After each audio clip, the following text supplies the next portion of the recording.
Dobrý den, paní, jak se máte? Dobrý den. Vzhledem k našemu pravidelnému vysílání počasí jsme a jsem se vám rozhodla přečíst následující ukázky z počasí na včerejší dopoledne. Takže kolem 8 a 9 hodiny ráno by měl převládat severoamerický vzdušný proud. Ovšem z jihu sem poputuje golfský cyklý proud. Tak, potom kolem poledna se může vyskytnout místy jinovatka a místy subtropické větro. Tak, to je konec dnešního vysílání a naschledanou. A co vy, paní, co nám k tomu řeknete? No tož. Já nevím, co chcete slyšet.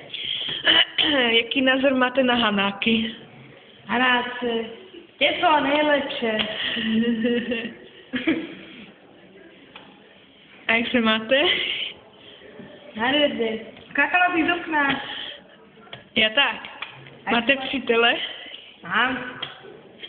Tak nám něco o něm povězte. No tož, je to pedofil. V kolena je. Víte? Jo tak.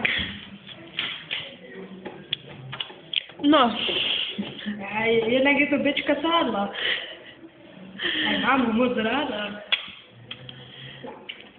Co to je, jak se máte? Nic neřekám. Tak vy budete mlčet, já? Já. Já myslím, že vám dá do držky. To dneska lidi. Tak já. Co vy na to? Jak chci já na to? No, já tady zastupuju romskou menšinu. národ. No, chápete tomu? Ty jdeš o jedno, ty vole, já mám 50 bratrů a Hana nás tady utlačují. Ty vole, ani cigára nám nechtěl prodat. Máš něco proti hanákům? No to se peše mám, tak já jsem sám Hanák. Jsi podle mě? Ty mi ještě tady budeš vyhrošovat, ty gumo byla jedna? Víš to, já si myslíš? Ti dám. Slama byla. Jsi ty. Já si neklidně uměla, že má tam s tím dělá, jo? Spokojená, paní? Spokojená? Ty řekni něco. Já jsem vám řekla, Paní, máte přítele? já jsem řekla, že s ničím věřme Máte přítele? nevím. Má otázka zní jasně. Máte přítele? Je to otázka za 10 000 korunek. Odpočítovat 10, 9, 8, 7, 6, Víte, 5. Počkat, tahle madam možná nemá příteli, ale přítele.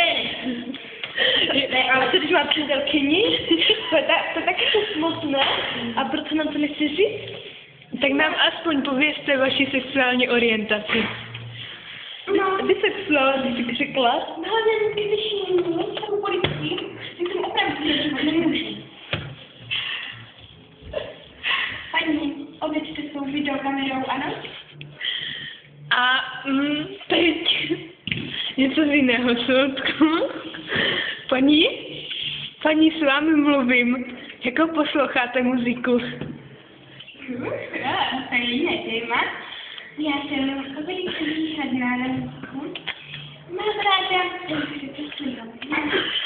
je takový sladilčí. A víte, jakou muziku on hraje a zpívá? No, vzhledem k tomu, že asi se já nějak nezajímám. A tak bych, že... Děkuji. To neorální duchovku, to mám ráda. A ještě mi řekněte, koho z naší třídy nesnášíte? Vaši třídy? Musíte říkat, že už je L, ano? Ano. Musíš ober. Tak nemusíte to udělat takhle. Nesouhlasím pouze. A co vy, paní, koho nesnášíte? Já bych řekla. Já nesnáším všetké. A co vy? Nož, já jich nesnáším. No, takže můžeme začít jednou takovou osobu na N. Každé se domyslete, no to víte, já takový normální člověk s takovýma exotama přišel. No to už ani se s tím nedá, co s tím dělat. No tak na už nechci. Konec.